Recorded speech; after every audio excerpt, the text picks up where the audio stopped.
সম্ভবত আলোর পাখি পত্রিকার তপন কুমার রায়। তো তিনি আজকে থাকলে তার কাছ থেকে অনেক তথ্য, অনেক খবর, অনেক কিছু জানা যেত। তো চন্দনদা মুখ্যত গদ্য লিখতেন। তার একটি উপন্যাসের বই আমি পড়েছি, এবং আমি যেহেতু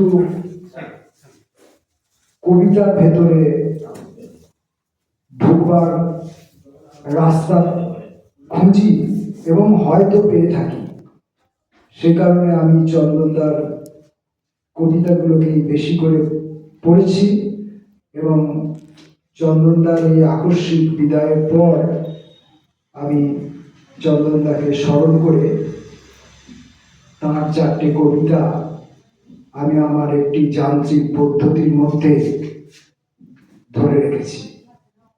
এই 2 কবিকে আমার সম্মান শ্রদ্ধা জ্ঞাপন করে আমার বক্তব্য শেষ করলাম। নমস্কার।